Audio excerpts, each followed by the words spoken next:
Madame, Monsieur, bonsoir. Très heureux de vous retrouver encore une fois pour un tout nouveau numéro de votre émission Le Point. Le Point qui est cette tribune consacrée aux journalistes et aux analystes politiques pour passer au peigne fin les sujets ayant fait la une de l'actualité. Nous recevons pour vous, mesdames et messieurs, ce soir Abi Alpha Isoto. Il est le directeur de publication du journal Le Rendez-vous. Abi Alpha, bonsoir.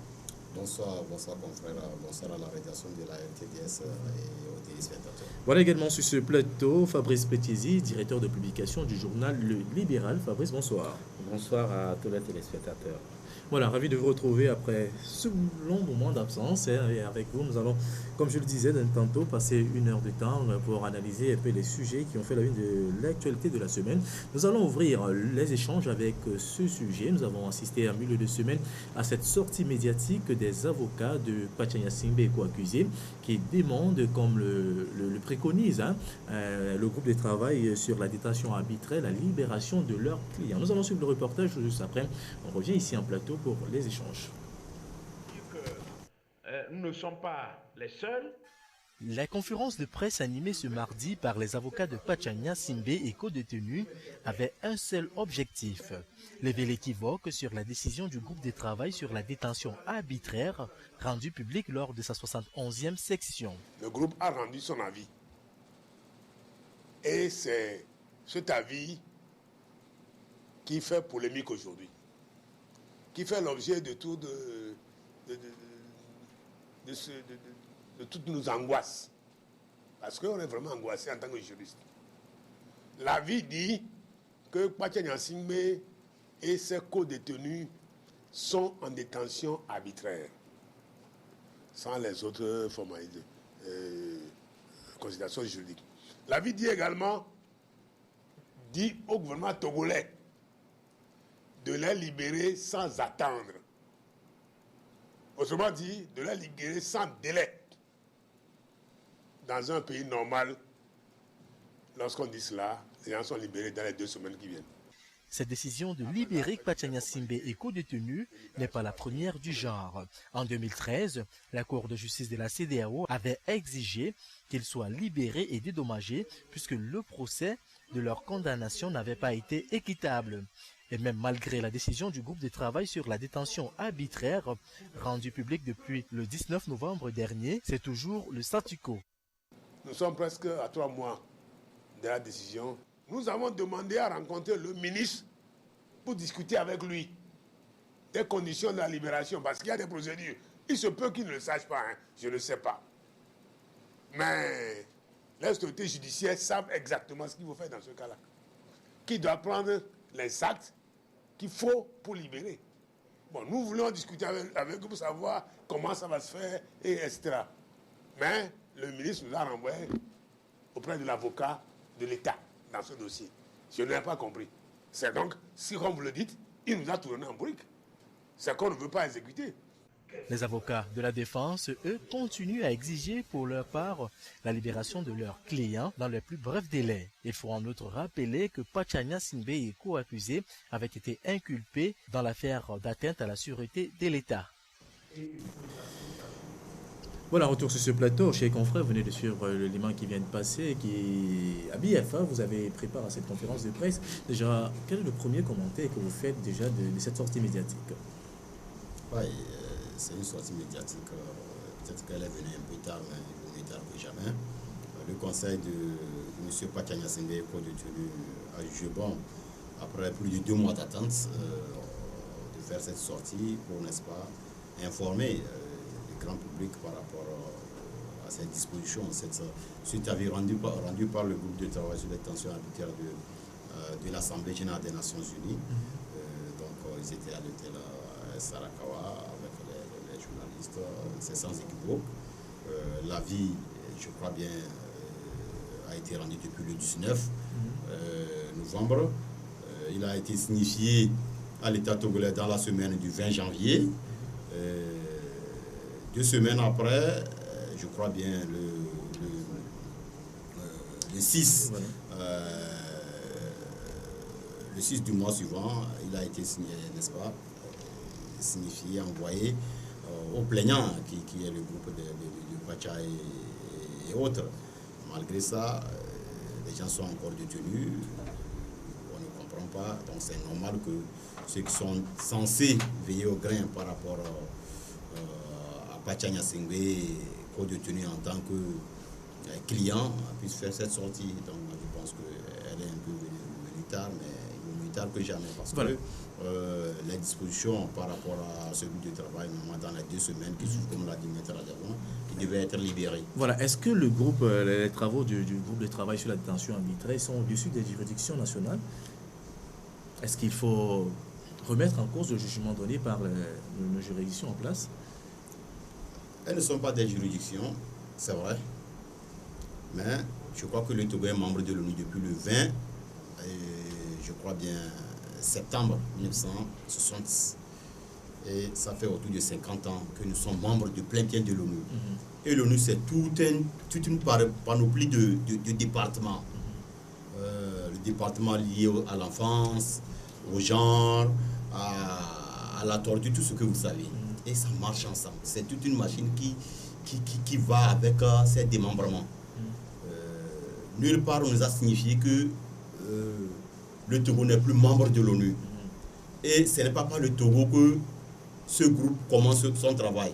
C'est un avis pareil qui a fait libérer M. Mamadou Tandja du Niger. Quand après qu'il soit déchu du pouvoir, il a été détenu. Voilà. Il est libéré 2-3 jours après que ces messieurs ont rendu leur avis. Le même avis, de ce genre aussi a libéré 2 opposants à Paul Biya au Cameroun, dans l'affaire Atangana. Voilà. Il a fait libérer des gens au Tchad. Sur le plan mondial, de tels avions ont fait déjà libérer autour de 1700 personnes. Voilà. Alors, Fabrice Petiesi, c'est une décision qu'a prise, qui a donné le groupe de travail sur la détention arbitraire de l'ONU. Mais comment expliquer que cela ne puisse pas s'appliquer au Togo et comment vous analysez cela? Que vous interprétez cette décision, les actes de part et d'autre? Oui, bon, moi, ce que je vais dire ici, c'est que dans toute initiative, on recherche toujours une certaine finalité. Voilà. Et là, quand je prends la sortie médiatique des avocats, je ne sais pas à quoi qu'est-ce que ça visait. Est-ce que c'était pour informer juste l'opinion qu'il y a eu quand même un avis comme cela du côté des Nations Unies, ou alors ça apportait un plus par rapport à l'objectif poursuivi, c'est-à-dire la libération de Pachanya Singbe. Moi, il y a très longtemps que je n'aime plus tellement me prononcer sur ce sujet-là, surtout quand on va sur le terrain juridique, parce que j'estime qu'il y a tous les arguments dans la nature. Voilà. Et donc, aujourd'hui, maintenant, il faut chercher à savoir les actes que les uns et les autres posent. Est-ce que ça contribue, ça donne plus de chances à l'objectif poursuivi par les uns et les autres, c'est-à-dire la libération de Pachanya Singbe. À ce niveau, j'ai l'impression qu'il y a problème. Quand on me parle des Nations Unies, il y a plein de résolutions que les Nations Unies prennent, et puis que plein de pays également ne respectent pas tout ça là. Même celui qui vient d'être élu à la tête de l'Union africaine, je crois qu'il y a beaucoup de choses. Il est interdit de séjour dans plusieurs, mais ça n'a pas empêché au chef d'État de le porter. Donc, c'est des résolutions qui restent des résolutions, c'est des avis qui restent des avis. Maintenant, dans la pratique, qu'est-ce qui peut être fait quand un État ne se plie pas à cela? C'est la question. Dommage, je n'étais pas à la conférence nationale, la conférence de presse, j'aurais bien voulu. C'est ce que moi je veux savoir. Qu'est-ce qui est fait lorsque cet avis de cette institution des Nations Unies là n'est pas respecté? Voilà. Alors, si rien n'est fait et qu'il faut également croiser les bras, se limiter à des conférences de presse et tout cela, moi je crois que on est loin de se rapprocher de l'objectif qui est la libération de Pachanya Singbe. Moi, mon avis sur cette question est simple. Il y a très longtemps, moi je me dis, cette affaire, il ne faut plus vraiment aller sur le terrain juridique pour la régler. Voilà. Et d'abord, au départ, je me dis que le détenu a commis une erreur par rapport au choix de ses avocats. C'est vrai qu'on nous a dit qu'il y a plein de gens qui n'en voulaient pas. Les avocats, il n'y en a pas que seulement au Togo. C'est-à-dire, il a pris des avocats qui ont des ramifications politiques. Et ça a posé un problème au départ. Oui. C'est-à-dire, aujourd'hui, le chef de l'État qui est son frère on a l'impression qu'il a en face de lui des avocats de son demi-frère qui est Kwacha Nyasimbe, qui sont en même temps ses adversaires politiques, puisque ces avocats, tantôt vous les voyez sur le terrain des droits de l'homme, tantôt vous les voyez sur le terrain politique. Et moi, j'ai l'impression qu'il y a un amalgame dans tout ça qui ne favorise pas le détenu lui-même. Et donc, moi, je n'ai pas eu la chance de rencontrer Kwacha Nyasimbe. Mais pourquoi si ça ne devrait pas favoriser? Parce que le procès est censé être équitable. Oui, c'est-à-dire qu'aujourd'hui, à un moment donné, même on a commis l'erreur de transposer cette affaire sur le terrain politique. Il y a eu des manifestations politiques organisées par des partis politiques où on a lu sur les pancartes libérer tel, libérer tel. Et donc finalement, on ne sait pas si c'est une revendication politique, puisque eux-mêmes considèrent que c'est un prisonnier politique, ou alors c'est un détenu. C'est une initiative qui vise beaucoup plus la défense des droits de l'individu. Voilà. Donc aujourd'hui, moi, si on me demande mon avis sur cette question, je dis primo, si on veut vraiment atteindre l'objectif, primo, il faut qu'il oublie cette affaire d'avocat, parce qu'il y a très longtemps que ça a été prouvé que ça ne donnera rien. Voilà. Et de deux, il faudrait également qu'il oublie également, qu'il pense, il faut qu'il se désillusionne. Que la presse également peut jouer un rôle qui pourrait contribuer à sa libération. Il y a longtemps que cela aurait été fait si c'était efficace. Voilà. Et un avis que vous partagez à Bielfa? Ouais, je veux juste dire que c'est vrai, je ne sais pas par rapport à quoi. C'était une erreur de choisir, n'est-ce pas, des avocats qui sont à la fois politiques. À ma connaissance, je n'ai pas connaissance d'un texte qui interdit à un avocat d'être à la fois défenseur des droits de l'homme politique et être derrière ses clients. Voilà. Il y a des corps de métier, on vous interdit clairement d'exercer certaines activités en dehors de votre profession. Voilà. Par exemple, si on rentre dans les détails par rapport au journalisme, il nous est interdit, quand c'est un journaliste professionnel, certains champs vous sont interdits. Voilà. Donc, je n'ai pas connaissance d'un texte qui interdit aux avocats d'être à la fois avocat avec les clients à défendre, avocat avec le droit de l'homme à défendre, et puis tout ce que la politique a à faire. Voilà. Donc, ça, c'est un faux débat. Maintenant, comme ils disent de laisser les champs juridiques, tout ça là, alors là, au moment, quel est le champ qui est porteur? Approprié, voilà. Quel est le champ porteur? Combien de fois M. Kwacha Nyasimbe n'est pas rentré dans les couloirs de la médiation? De quoi ça a accouché? Voilà, les avocats... Oui, maintenant, là, il y a problème. Maintenant, là où c'est triste, c'est que qu'est-ce qui a accouché de cette situation? Des gens ont été torturés pendant leur détention en secret. Ce qui a été constaté pendant le débat, pendant le procès, ça a été dénoncé, et dans les pays qui sont, n'est-ce pas, normaux, ça devait faire arrêter le procès, ouvrir d'autres enquêtes. Les gens ne l'ont pas fait. Les gens ont continué. Après, le dossier a atterri à la CEDEAO. La CEDEAO a été claire qu'il y a violation, n'est-ce pas, qui n'a pas eu procès équitable, voilà. Et qu'on devait dédommager les victimes. Le Togo, à ma connaissance, à moins que peut-être depuis qu'on a commencé l'émission, il y a eu des changements, le Togo est le seul pays au monde où on a déjà pu dédommager des détenus victimes d'un procès inéquitable alors qu'ils sont encore en détention. La finalité, il y a contradiction. On a cherché autour de 500 millions, on a saupoudré, on a partagé aux gens en les gardant en prison. Alors qu'on a parlé de dédommagement. Donc on a eu, n'est-ce pas, je ne sais pas comment expliquer ce chemin. Et le Togo est le seul qui soit dans ce chemin. Par rapport à la démarche de la sortie des avocats, elle a un objectif. Un objectif tout, sans écouverte. Parce que, pourquoi est-ce que quand le groupe rend son avis, il l'envoie à l'État 2 semaines après qu'il l'envoie au plaignant? Voilà. C'est parce que on l'envoie à l'État qui est, n'est-ce pas, épinglé, pour que 2 semaines, il y ait 2 semaines pour libérer les gens. Si après 2 semaines, c'est-à-dire le supposé bourreau ne fait rien, on le signifie maintenant au plaignant. C'est ce qui s'est passé, c'est comme ça se passe partout. Mais l'État réagit 2 mois après 2 mois plus. Non. Quelle réaction? La réaction que nous avons actuellement, c'est que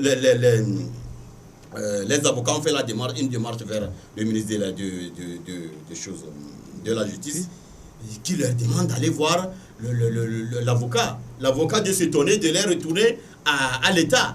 Quel est ce problème? Maintenant, quand tu vas sur le site du gouvernement de la République du Togo. C'est sidérant, parce qu'on a lu un article là-bas que nous avons repris dans notre parution d'hier, de jeudi passé, comme quoi le groupe de travail, c'est un groupe obscur. Voilà, on reviendra sur cet aspect. Tu vois que c'est vraiment dangereux. Ouais, on reviendra sur cet aspect dans un instant. Fabrice, vous voulez réagir rapidement? Bien évidemment, je vais réagir. D'abord, je n'ai dit nulle part qu'il y a un test qui interdit à un individu qui a des problèmes avec la justice de prendre tel ou tel avocat. Ouais. Mais je dis stratégiquement parlant, ça n'arrangeait pas Kpacha Gnassingbé et ses co-détenus de prendre des avocats qui sont mêlés dans des affaires politiques. Ça, c'est une question de stratégie. Voilà. Et aujourd'hui, il y a plein de citoyens. Je ne conteste pas la compétence de ces avocats, mais je dis stratégiquement parlant, c'est un bon choix. Ce n'était pas le meilleur choix. Et aujourd'hui, moi, s'il y a un conseil ou du moins une observation à faire là-dessus, je crois qu'il faut se débarrasser très vite de ces avocats et éviter également de penser que la presse peut faire le boulot.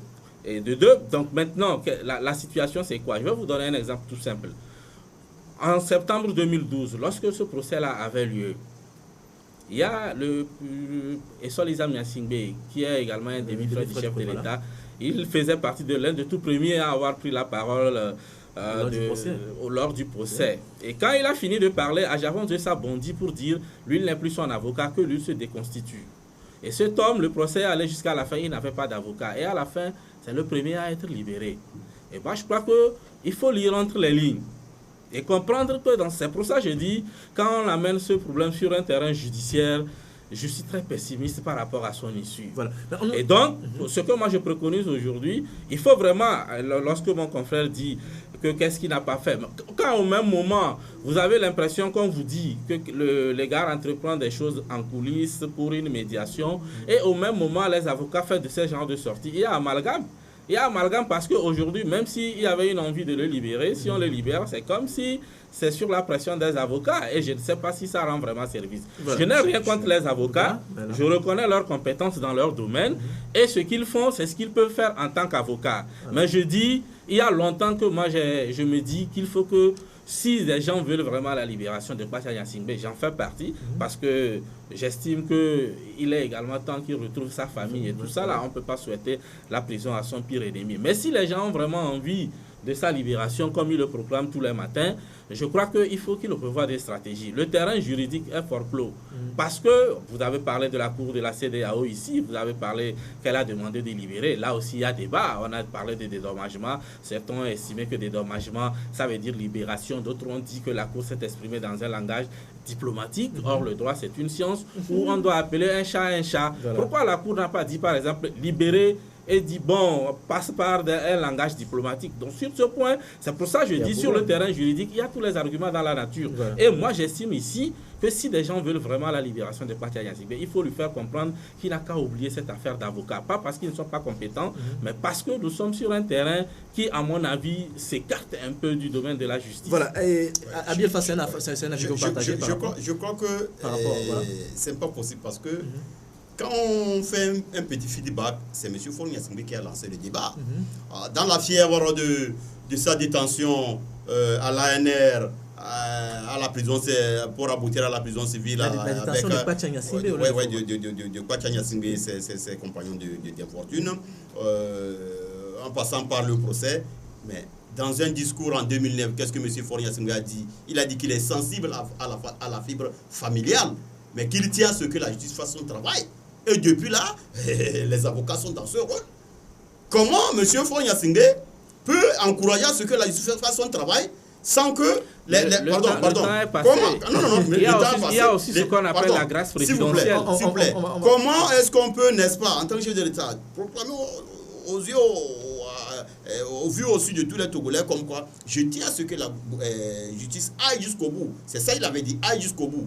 C'est au nom de ça qu'il y a eu le procès. Au nom de ça, mais de quoi ça a accouché? Ça a accouché d'une torture qui a été utilisée pour juger les gens. Ce qui n'est pas normal sur le plan international. Le Togo le reconnaît.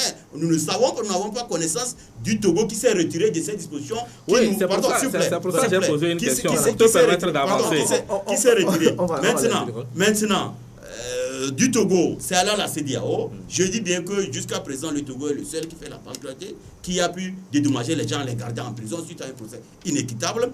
De la CEDEAO, c'est allé à l'ONU. Oui. Je suis en train de dire que le Togo n'est pas le premier par rapport auquel l'ONU se prononce. Il a déjà eu 1730 et quelques libérations à travers le monde. Voilà. Et sur le plan africain, je vous ai donné des exemples, beaucoup m'échappent. Donc, je ne sais pas pourquoi nous, on veut faire cette particularité. À chaque fois, on essaie de se particulariser. Tu sais, le problème, quand on revient au pays, on peut aussi comprendre. Il y a un proverbe de Noumoulé qui dit que la marmite qui est percée va toujours couler sur n'importe quel foyer. Partout où vous déposez cette marmite, elle coule. Sur le plan politique, que des fois, les autorités togolaises n'ont pas pris des engagements qui n'arrivent pas à appliquer jusqu'à présent. Donc c'est normal qu'on puisse commencer, tenter de tourner une instance comme l'ONU, dont on fait partie, tout de suite, quand par rapport au PNUD, par rapport à notre démembrement, il y a un aspect qui rend, tu vas voir un ministre aller, n'est-ce pas, exposer sa veste pour démontrer comment le Togo est un bon élève par rapport à l'ONU, parce que voilà. Aujourd'hui, la même structure demande, donne un avis suivi des recommandations. Voilà ce que je voulais dire. En quelques secondes, je voulais seulement savoir, quand même tu m'as envoyé les sujets, et j'ai vu, tu as listé ce sujet, j'ai voulu t'envoyer un message pour te dire, est-ce la peine même d'aborder encore ça? Je me demande, qu'est-ce que les débats de ce genre apportent à la donne? Qu'est-ce que ça change à la donne? Et pour moi, rien. C'est pour cela que je dis, je ne conteste pas la compétence des avocats. Mon confrère a cité toutes ces gymnastiques juridiques-là. Ça a donné quoi? C'est pour ça que j'ai posé la question en début d'émission. Cette sortie médiatique des avocats-là, c'est quoi? Quelle est la valeur ajoutée? Qu'est-ce que ça change à la situation de Kpacha Singbe? Puisque lui et moi, notre préoccupation, c'est que le gars soit libéré. Alors qu'il me dit sur cette table qu'il a confiance, qu'il est optimiste par rapport à ces initiatives des avocats et autres, aussi bien la presse. C'est pour cela, moi, je dis, sur ce terrain juridique et médiatique, moi, j'ai l'impression que les gens ont utilisé toutes les armes possibles et qu'il faut maintenant éviter au même moment où vous tentez une conciliation, également mettre les avocats en avant pour faire croire que peut-être c'est votre droit qui vous permet d'avoir ceci ou cela. C'est en cela, moi je dis, si l'objectif est de libérer Kpacha Singbe, comme sa famille le souhaite d'ailleurs, sa femme et ses enfants, il faudrait vraiment repenser les stratégies. Voilà. On donne une proposition de stratégie. Je parlais de la conciliation. La conciliation, justement, celui qui est sur le dossier. Quand on nous parle de la conciliation, on n'a jamais annoncé. On va aller. La conciliation, celui qui est sur le dossier, c'est le chef canton de Pia. Depuis longtemps, il est sur le dossier avec d'autres sages. Je ne peux pas vous donner l'exemple de... Bon, maintenant, à supposer qu'on le libère. Au moment où il faudra annoncer que l'unité à ce que la à supposer qu'on le libère. À supposer qu'on le libère aujourd'hui, tu le mets à l'actif de qui? Est-ce que c'est la conciliation ou alors à la finalité, c'est la libération. Oui, justement. Ce n'est pas l'orgueil de quelqu'un. Oui, il ne faut pas embarrasser. C'est la libération, c'est très clair. C'est pour cela, c'est quelqu'un qui est en prison qui en souffre. Voilà. Nous, on est dehors et bon, on fait les grands juristes, les grands journalistes et tout cela. Moi, ma question, est-ce que ça contribue à changer le destin de l'individu qui est derrière les géoles? Voilà, c'est je pense qu'il faudrait que tout le monde réponde à cette question. Les politiciens savent ce que ça vaut. Voilà, merci à vous. On va évoluer, chers confrères, avec les sujets choisis. Nous allons parler à présent de cette grève qui perdure. Je vais parler du bras de fer entre le gouvernement, d'une part, et la CST, la Synergie des travailleurs du Togo. Nous allons suivre cet élément. Tout juste après, on revient pour les échanges. C'est un mot d'ordre de grève suivi à la lettre. Pour ce second jour de cessation d'activité, les médecins et les enseignants de la Synergie des travailleurs du Togo ont respecté à la lettre les consignes de leurs premiers responsables qui sont visiblement satisfaits de la mobilisation. Il faut dire que ça se passe bien. Nous avons un taux d'observance d'au moins 90%, pour être modeste, pour ne pas dire 95%. Et donc, pour nous, ça montre réellement que les travailleurs togolais sont très conscients de ce qui se passe, de l'enjeu de ce mouvement de débrayage et que ça nous conforte dans notre dynamique d'aller jusqu'au bout. La plupart des hôpitaux et des écoles ont tourné au ralenti, puisque le gouvernement n'a pas respecté ses engagements avec la Synergie des travailleurs du Togo, laquelle synergie souhaite que les choses changent. Nous mettons vraiment trop de pression parce que nous estimons qu'il est temps que nous arrivions à quelque chose de concret. Le dilatoire n'est plus à l'ordre du jour. Nous pensons que les travailleurs togolais ont trop souffert et comme le gouvernement même le dit, le salaire des travailleurs togolais est en retard de 15 ans. On ne va pas attendre encore 15 ans pour réparer cette injustice-là. Donc c'est pour ça que les travailleurs sont déterminés à faire en sorte qu'ils puissent avoir des propositions concrètes pour les années à venir. Le malaise social se fait de plus en plus sentir au Togo. Le gouvernement, pour sa part, est toujours muet face aux revendications des travailleurs togolais. Ces derniers, exaspérés par la situation, espèrent qu'une solution soit trouvée à leurs problèmes dans les plus brefs délais. Nous ne souhaitons pas que ça perdure. Nous en appelons vraiment au patriotisme de nos gouvernants, au fait qu'ils sont togolais et qu'ils sont là d'abord pour répondre aux besoins du peuple. Nous appelons donc à leur patriotisme pour que rapidement on trouve une solution à cette situation. Nous, vendredi 13, nous serons donc à une assemblée générale au centre communal de Tocoin où la base décidera de la suite à donner au mouvement. Mais il faut aussi savoir que nous sommes maintenant une centrale syndicale et que pour l'heure, la grève n'est que dans le secteur public. Il n'est pas exclu que les autres secteurs puissent rentrer aussi dans la danse. La nouvelle Assemblée générale de la Synergie des travailleurs du Togo, qui va se tenir le vendredi prochain, définira la marche à suivre pour obtenir gain de cause à leurs revendications qui n'ont que trop duré. Voilà, retour sur ce plateau. Je vous rappelle, mesdames et messieurs, que nous recevons pour le compte de cette émission Le Point et Iseto Abialpa, directeur de publication du journal Le Rendez-vous, et Fabrice Petiesi, directeur de publication du journal Le Libéral. Nous venons de suivre encore ce bras de fer qui, je disais en introduction, qui dure entre le gouvernement et la synergie. Comment expliquer que les hôpitaux soient fermés pendant 3 jours? Ça devient un peu écœurant. Oui, ça devient écœurant. Et dans quel environnement? Vous savez mieux que moi que cette situation, peut-être ces 3 jours de grève, on aura pu en faire économie. Alors, certainement, s'il n'y avait pas eu la sortie de M. le Premier ministre, comment vous pouvez supporter qu'une autorité politique peut tenir des propos du genre « nous avons l'argent pour les élections, on n'a pas l'argent pour vous satisfaire » à un groupe organisé de professionnels qui est en train de réclamer, n'est-ce pas, revendiquer ce qui lui revient de droit, et on reconnaît la pertinence. Comment on peut comprendre qu'un politique peut dire c'est là pour faire soigner ici, nous ne venons pas ici. Donc, quand tu fais un ramassis de cette sortie-là, je crois que je ne sais pas si c'était une provocation ou bien il y avait autre chose derrière cette provocation. Au même moment où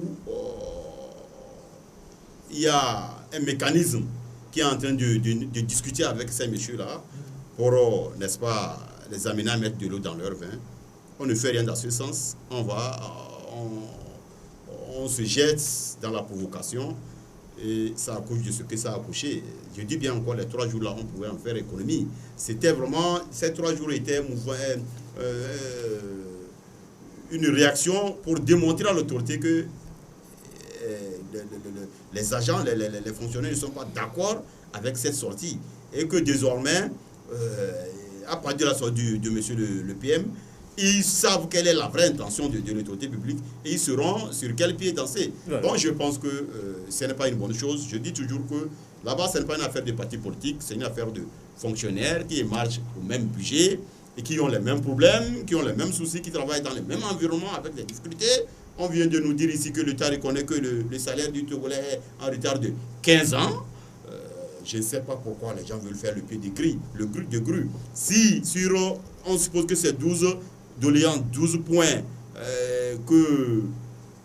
qui sont revendiqués par les syndicalistes, les agents.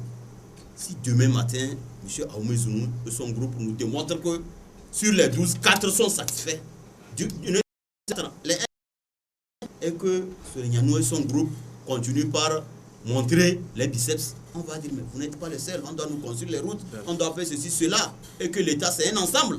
Mais dites-moi qu'on nous donne des exemples de points concrets qui sont satisfaits et que ces messieurs ne veulent pas comprendre. Le Togo, qu'on le veuille ou pas, le Togo est le pays où le fonctionnaire, c'est-à-dire dont le salaire est le plus bas dans la sous-région. Au même moment, c'est un pays où rien n'est contrôlé, où la vie est chère excessivement.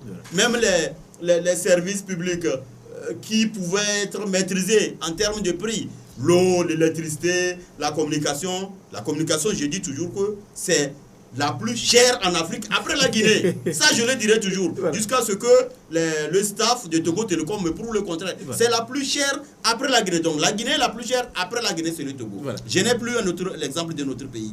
Donc, dans un pays, or que cette histoire de d'eau, électricité, tout ça là, l'État pouvait juguler la vie chère en commençant par là, en contrôlant les prix à partir de là. Oui, comment on veut que les fonctionnaires se taisent? Voilà, Fabrice, c'est la même lecture que vous avez de la situation? Oui, j'espère tout simplement. J'ai lu, et mon confrère également l'a dit tout à l'heure, la sortie qu'on qualifie de raté du Premier ministre qui serait à l'origine des 3 jours de grève. J'espère tout simplement que ce n'est pas vraiment ça, que c'est les fonctionnaires sont allés en grève par rapport à leur et non par le ministre. Parce que si c'est ça, j'estime que là, on est allé trop loin, c'est grave. Oui, mais les propos qu'il a tenus... Oui, c'est-à-dire que ce n'est pas parce qu'il est Premier ministre, d'accord, mais ce n'est pas... C'est la principale interlocuteur dans le dossier. Ce n'est pas parce qu'un Premier ministre a tenu des propos qu'on qualifie de déplacés, quand même, qu'on peut faire 3 jours. Laissez-moi parler. Je peux parler. Allez-y. Oui, alors, donc je continue de dire que c'est choquant d'apprendre. C'est pour ça que je dis... parce que quand vous avez passé Tcholéniano tout à l'heure, il n'est pas revenu sur les propos du Premier ministre. Voilà. Donc c'est pour ça que je dis, j'estime que c'est par rapport à leur plan de stratégie qu'ils ont fait cette grève et non la sortie médiatique du ministre qu'on qualifie de raté. Mais si c'est ça, je continue de le dire que c'est grave. C'est grave parce que la réaction a été plus forte que, ou du moins la défense a été plus forte que l'attaque. C'est-à-dire si le ministre a eu des propos déplacés, on peut exiger des excuses. Cette centrale syndicale, elle est organisée, elle peut exiger des excuses et le Premier ministre peut venir sur les médias s'excuser publiquement. Ça serait également un coup porté à sa personnalité. Mais aller à une grève et qu'on nous dise que c'est parce que le Premier ministre a tenu des propos discourtois, c'est pour ça que je dis là, attends, et le jour où on ne payera pas le salaire, on fera quoi? Donc je crois que, c'est pour ça que je dis, je prends toujours les gants et je dis que j'espère tout simplement que la grève, les 3 jours de grève passés ne sont pas liés aux propos du ministre, parce que si c'est ça, c'est un peu grave, parce qu'on a pénalisé tout un système de l'enseignement et au niveau de la santé pour de simples propos qu'on qualifie de discourtois. Mais moi je crois qu'ils auraient pu réclamer une présentation publique des excuses, que ça aurait été cela. Une grève. Mais par rapport à la grève et les réformes, les jeunes sont des gens suffisamment intelligents. Il y a une qui ne leur sied pas, surtout qu'ils parlent très souvent au micro. Maintenant, par rapport à leurs revendications, moi je ne dirais pas que c'est des revendications exagérées. Non. Tout ce qu'ils réclament, ça fait partie de ce qu'on appelle leurs droits. Et des droits qui, heureusement, sont reconnus par le gouvernement, même si tout n'est pas encore pris en compte jusqu'à ce moment. Et donc maintenant, aujourd'hui, il est question de voir et de compter sur la bonne compréhension des uns et des autres, que ce soit aussi bien des fonctionnaires que des gouvernants. C'est la bonne compréhension qu'on prône aujourd'hui. Parce que je ne suis pas d'accord qu'on dise que les enseignants, ou du moins les gens de la santé, exagèrent. Ils n'exagèrent pas parce que jusqu'à aujourd'hui, ce n'est pas des revendications farfelues. L'État peut expliquer par rapport à un fait que voilà ce que nous pouvons faire ici et là. Je crois que c'est eux les fonctionnaires, c'est eux qui savent ce qu'il y a dans la caisse et c'est en fonction de ça également ils posent leurs revendications. Si à un moment donné, je peux devoir à mon ami Abi Alpha 100 000 francs CFA. S'il réclame ces 100 000 francs CFA, je ne peux pas dire qu'il exagère. Mais je peux lui dire, écoute, bon ok, je te verse 50 000 francs en attendant. Il peut accepter, mais s'il n'accepte pas, je ne vais pas lui en vouloir non plus. Mais si à un moment donné, il est conscient que je traverse une situation où je ne peux pas vraiment lui servir les 100 000 francs CFA tout à l'heure, il peut également comprendre. C'est pourquoi moi je dis, dans ce qui se passe, c'est une question de compréhension et de confiance. Et c'est là un peu ce qui est regrettable avec le gouvernement, parce qu'on a l'impression que les centrales syndicales ne font pas confiance au gouvernement. Et je crois qu'ils ont prêté le flanc. Par exemple, les derniers 900 millions qu'on a sortis, on aurait pu les sortir sans attendre qu'il y ait une menace de grève ou qu'on aille en grève d'abord. Donc c'est pourquoi je dis, pourquoi on a confiance au gouvernement, parce qu'aujourd'hui c'est une crise. J'ai discuté avec certains responsables de la synergie, ils ne sont pas encore entrés en possession de cet argent. Oui, c'est ce que je dis. Oui, c'est ce que je dis. Voilà. C'est-à-dire des choses comme cela, si le gouvernement a la capacité de faire certaines choses, il ne faudrait pas attendre qu'il y ait revendication, qu'il y ait même grève d'abord. Il faut le faire. Et quand vous le faites ainsi, le jour où vous direz que bon voilà, je suis en difficulté, on vous comprendra. C'est comme vous habitez une maison, vous avez un locataire, et tous les mois vous payez. Et quand vous êtes en retard, vous allez dire, bon, ok, je serai en retard, mais je te paye jusqu'au 10. Et jusqu'au 10, vous payez. Mais le jour où vous direz, ce mois, je n'ai pas le moyen, je ne suis pas sûr que votre propriétaire fera preuve d'incompréhension et dire, non, vous devez payer. Donc, c'est un problème de confiance et de compréhension qui se pose aujourd'hui. Comment est-ce que je vais juste ajouter que j'insiste que le pouvoir pouvait faire que on n'aura pas à reporter de ces 3 jours-là. Parce que le PM, ce n'est pas un docker qui est venu prendre un micro pour dire n'importe quoi. C'est le premier ministre d'un groupe qui s'appelle gouvernement. Et par rapport à ces négociations, la centrale est en discussion avec un groupe de ministres qui a pour tête le premier ministre et c'est lui qui parle. Il est censé être le porte-voix d'un groupe donné qui est face aux agents qui réclament leurs droits. Donc je continue pas à dire qu'il aurait... C'est vrai, à un moment donné, les échanges sont limités quelque part. Les revendicateurs ont espoir que ça va faire bouger les lignes. Ils attendaient.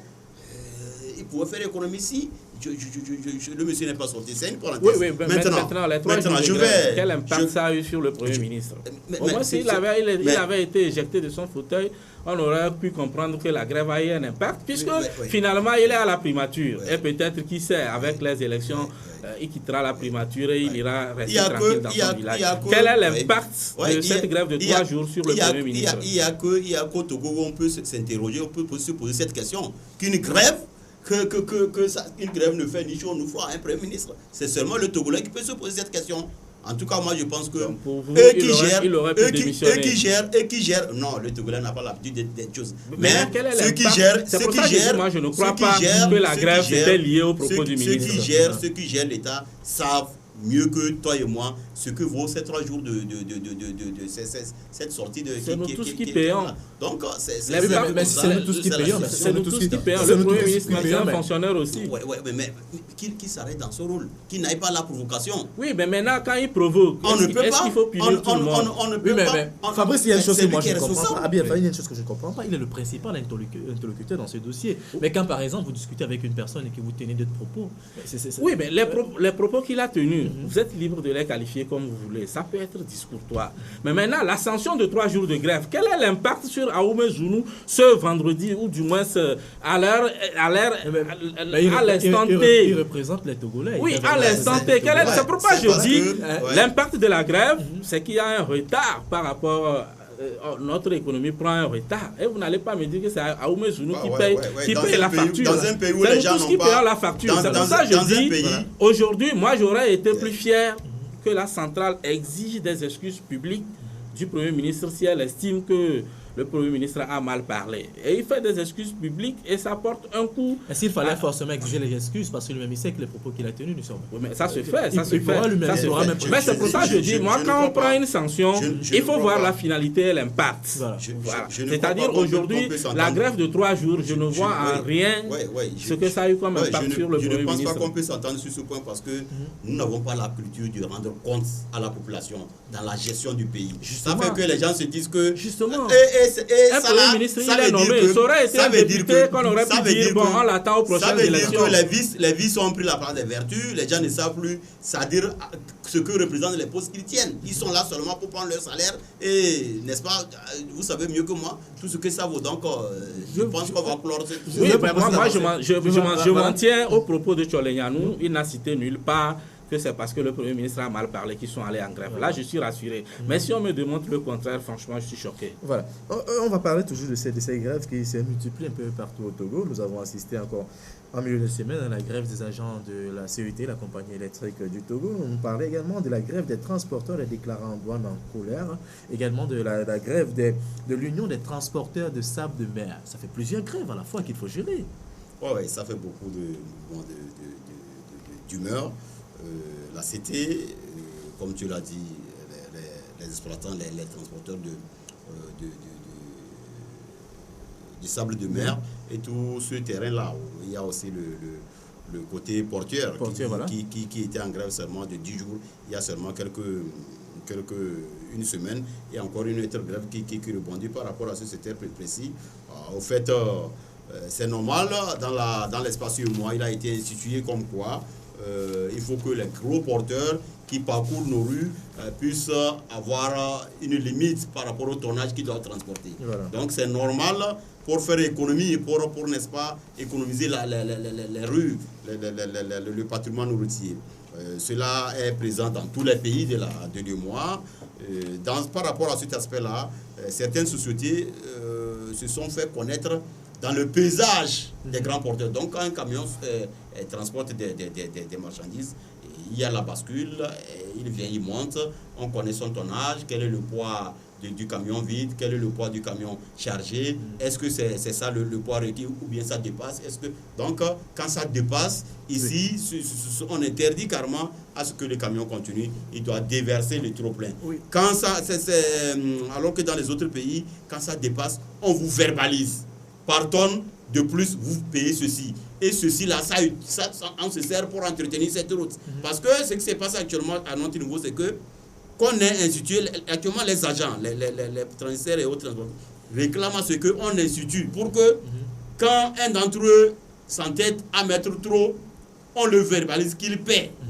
Mais l'État dit non, qu'on doit déverser le reste et que le camion doit aller continuer avec la juste valeur. Mais le problème, c'est que dans les coulisses, les agents... Ce que pose l'État, c'est normal. C'est normal, mais c'est que dans les couloirs, c'est ça l'idéal. Voilà. Mais dans les couloirs, c'est que les agents de la société Afrique Paysage ont trouvé un business. Je dis bien qu'on ait institué ce système ou pas, les camions continuent par passer avec le surpoids parce que dans les couloirs, on prend l'argent chez les transporteurs et on laisse passer le surpoids. Voilà. Et cet argent ne va plus dans la caisse de l'État. Alors que si c'était institué contre reçu, l'État va bénéficier, ça va régler d'autres problèmes. Voilà. C'est tout ce qui est le plan de faire. Par rapport à ce qu'il développe, mais c'est normal que l'État puisse quand même prendre ses mesures. Oui, moi je crois qu'au-delà de la qualité des routes qu'on veut entretenir avec ce paysage, il y a aussi des problèmes de sécurité que ça pose. C'est pas parce que... Il y a même des gens qui sont capables, c'est comme on dit dans les avions, de ne pas fumer. Il y a des gens qui sont capables de fumer, peu importe l'amende qu'on lui inflige. Oui. Mais je crois que quand on pose un règlement, c'est que c'est pour préserver quelque chose. Il y a l'état des routes, il y a aussi la sécurité. Il y a plein de véhicules qui juste... quand ils commencent par monter, ou du moins de prendre les montagnes au niveau d'Atapamé seulement qui se renversent. Et Dieu sait, c'est quand ils se renversent, si ça se limite à eux. Donc moi je crois que c'est fondamental. Mais maintenant, ce qu'il dit, effectivement, il faudra mettre des mécanismes pour pouvoir vraiment contrôler la chose et qu'au même moment où on souhaite que les véhicules chargent à la norme, que ce soit effectivement ça, plutôt qu'on charge plus. On ne prend rien, c'est-à-dire on ne pénalise pas. Et au même moment, ça passe.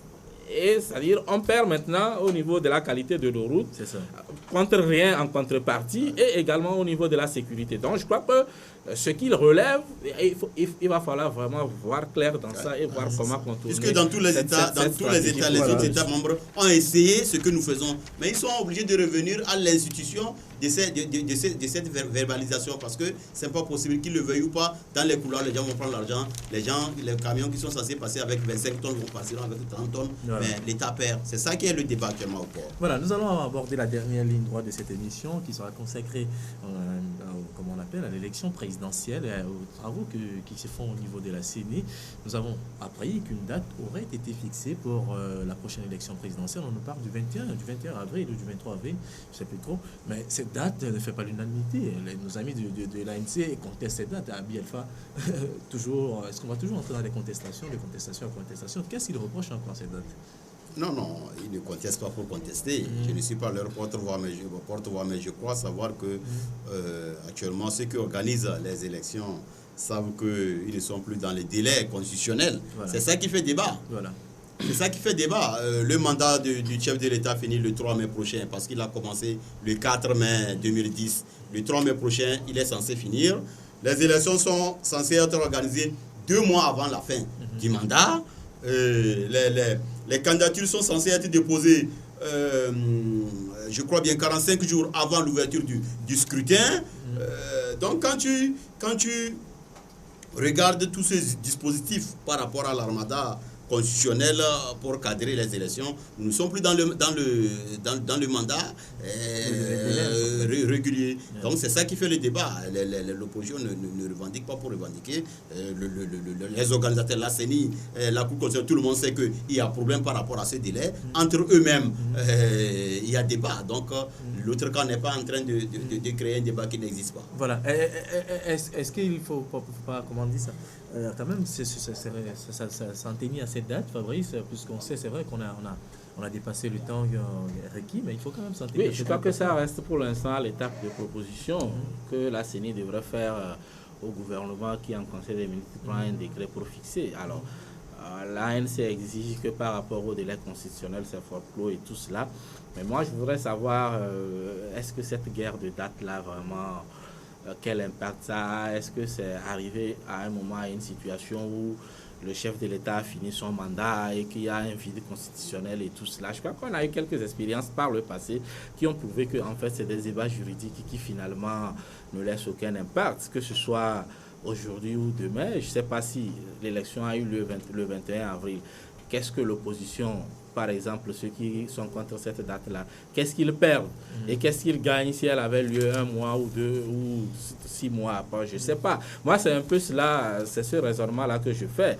Il faut s'en tenir au test, c'est vrai. Mais quand, dans la pratique, ça n'a vraiment pas, ça ne change pas grand-chose, ça n'a aucun impact ça n'impacte pas la situation, je crois vraiment. C'est un peu comme le débat qu'on a lancé sur est-ce que la proposition de loi doit passer par la commission ou doit aller directement en plénière, que ça passe en commission, que ça aille en plénière. Les juristes ne nous ont pas dit c'est quoi la différence en fait. Voilà. Et finalement, on dit que bon, ça peut aller directement, ça peut passer par la commission avant d'aller en... Donc moi, je crois que parfois, c'est des petits débats d'intellectuels, de juristes qui n'ont pas tellement d'importance, puisqu'en réalité, ça ne change rien à la donne. C'est pas un avis partagé. Je suis serré par ce que vous dites, confrère. Ouais. Mais alors là, qu'on nous dise qu'on est dans un pays où tout est anarchiquement organisé, qu'on n'a pas de constitution, la constitution est là. Et c'est à la lumière sur la question de la loi. La Cour constitutionnelle a tranché. Donc ça veut dire que c'est un débat évident. La Constitution est là. Les textes sont là. Depuis, la personne n'a jamais contesté ces textes. Et on est censé, n'est-ce pas, gérer le pays à la lumière des textes qui quadrillent quand même la vie publique. On ne peut pas commencer par violer les engagements publics qui font de vous des autorités comme ça, parce que je ne sais pas, ce n'est pas le champ de quelqu'un, mais il y a une constitution, il y a un code électoral qui a des dispositions qui quadrillent les élections. Actuellement, si on doit s'en tenir au fait que, bon, pour des mécanismes de temps, tout ça là, on va l'organiser avec un peu de retard. Déjà, au plus tard, le 20 janvier passé, les candidatures devaient être déjà, n'est-ce pas, clôturées. Ça n'a pas été chose. Voilà. Au cas où ça dire quand on vient pour faire le juste. Mais on ne peut pas quand même actuellement parce que ce qui s'est passé, que les gens ont joué à la ruse pour organiser leur élection à pas de charge, pour organiser à leurs conditions, et ils sont pris à leur piège. Ils ne veulent pas le reconnaître. L'honnêteté politique aurait voulu que le chef de l'État, qui ici actuellement, il s'avère que c'est comme ça, il faut quelqu'un, quand même, ça veut dire qu'on rentre dans un autre ciment. Il faut quand même quelqu'un pour continuer par gérer l'État, pour faire la transition. Voilà. Le chef de l'État devait être celui qui va inviter l'autre classe politique pour qu'on ouvre ce débat et voir dans quelles conditions ça se fait. On ne dit rien, on se contente des pipes entre le ministre de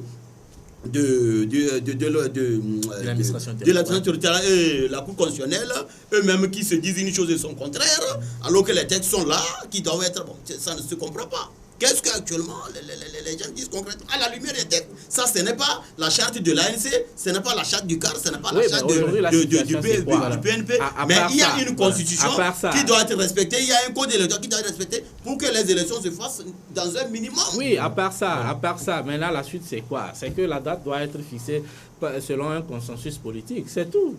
C'est tout. Voilà, merci. Mais dans ce consensus-là, maintenant, faudrait-il être sûr qu'on aura vraiment un consensus autour d'une date.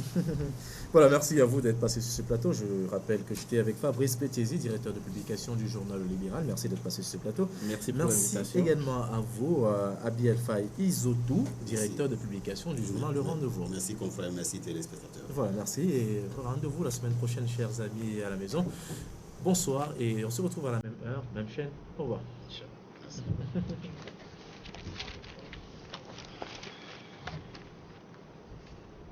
C'est bon? Ouais, c'est bon, c'est bon.